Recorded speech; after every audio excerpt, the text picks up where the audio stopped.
भंड बाबा भंड सारथी भंड सारथी हाँ। मुझे पचारिया चाहे आपन को सांबादिकता किए करेला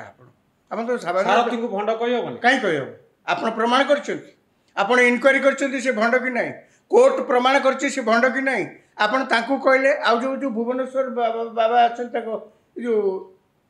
कौन थे से सुर बाबा सी जड़े ये टेलीविजन में मुझे देखिली से आंकर कहते भंड सुर बाबा भंड सारथी ना पचारिया कथा आपन को अधिकार ये विश्लेषण शब्द व्यवहार करने आपन को अधिकार किए देला राजाराम बाबू सारथी बाबा जड़े बड़ समर्थक मु भावुची आपण बहुत समय सारथी बाबा सपक्ष अनेक मत देइचंती आपण एपर्यंत विड्र करना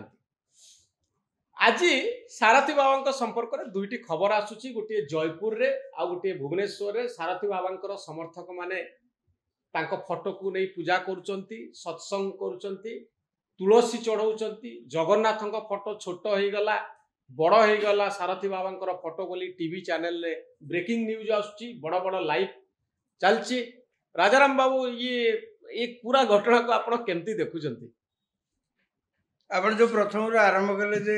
आपण समर्थक बोली मु जने समर्थक हाँ मु ये समर्थक कि नुहे मु निजे कहि पारुनी किंतु एकथा सत अनेक समय आलोचना प्रसंग रे मीडिया रे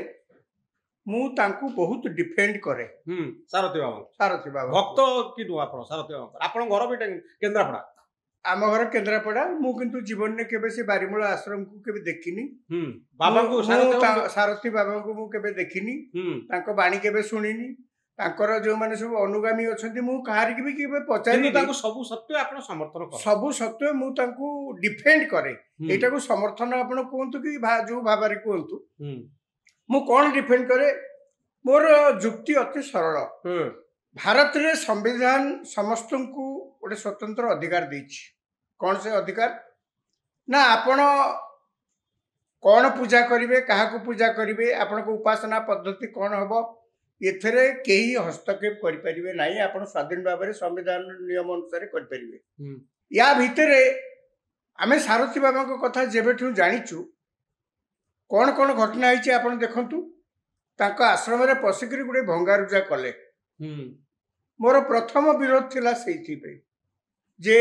आपण से आश्रम रे पसी भंगारुजा करिवार कारण कौन आपण को ये अधिकार देला किए द्वितीय कथा जदि आपण जानुचंती जे से किछि अनैतिक कार्य सेठी करूचंती से किछि ठकुचंती से किछि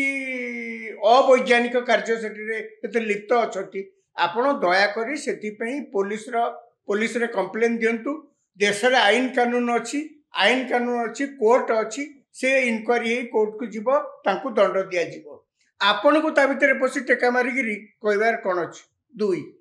तीन मु खाली कह दिए गणमाध्यम अनेक समय तिल को ताल करी अतिरंजित करी गुड़े खबर से प्रकाश करतला आज मु टेलीविजन चैनल रे देखुची अनेक अतिरंजित कथा जार किसी भित्तिभूमि थी कि नहीं मोर सन्देह यहीपरी खबर प्रसारण करुच्ची मोर कहवा कथा आजिका कथा को अतिरंजन बोली काई कहबे हां एथि पे हम कहूची आज मु देखुतली टेलीविजन चैनल ए सकाळ बसी देखुतली सारथी बाबा को कथा तादर सब कहतले जे को जयपुर ठो आरंभ करी भुवनेश्वर जाके से ताकर विभिन्न जो माने अनुगामी से सत्संग करचंती दोल यात्रा मनौचंती सेठी कीर्तन करुचंती तुलसी दउचंती ताको फोटो को पूजा करुचंती हां जदी आपण कहउचंती कोडी तुलसी दउचंती तुलसी कोडी की लगे दिथिबो कोन एतर अछि वर्तमान आपण देखनु मीडिया रो रोल कोन एथरे आपण कोन खबर प्रसारण करिया को अछंती ना आपण एठी चारियाडे बुलिकिरी लोकन को उस्केइबा कामेरा अछंती प्रथम कथा होछि आपण को भाषा संयम करिया दरकार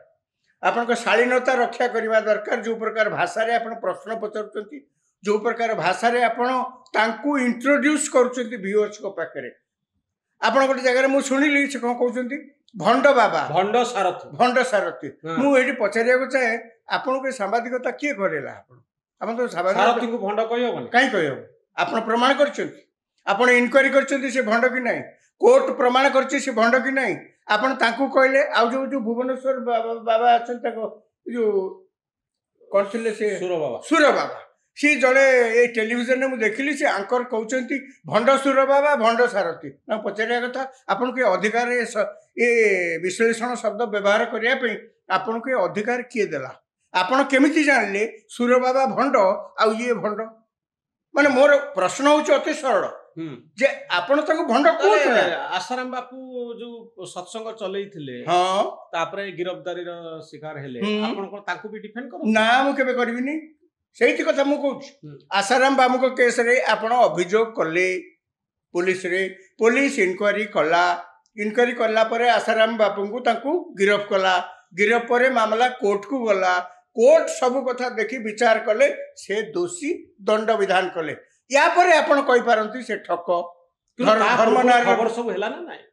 ଆପଣ ଖବର କରନ୍ତୁ ନା, କିଏ ମନା କରୁଛି? ମୋର କହିବା କଥା ଯେ ଆପଣ ଜଜମେଣ୍ଟ କେମିତି ଦେଇ ଦଉଛନ୍ତି? ମୁଁ ପ୍ରଶ୍ନଟା ମୁଁ ସେଥିପାଇଁ ମୂଳରୁ କହିଲି, ମୋର ଯୁକ୍ତି ଅତି ସରଳ। ଆପଣ ତାଙ୍କ ବାବଦରେ ଖବର ପ୍ରସାରଣ କରିବାରେ କୌଣସି କଟକଣା ରହିବା ଉଚିତ। ଏଇ ଯୋଉ ସେଣ୍ଟିମେଣ୍ଟାଲ କ୍ୱେଶ୍ଚନ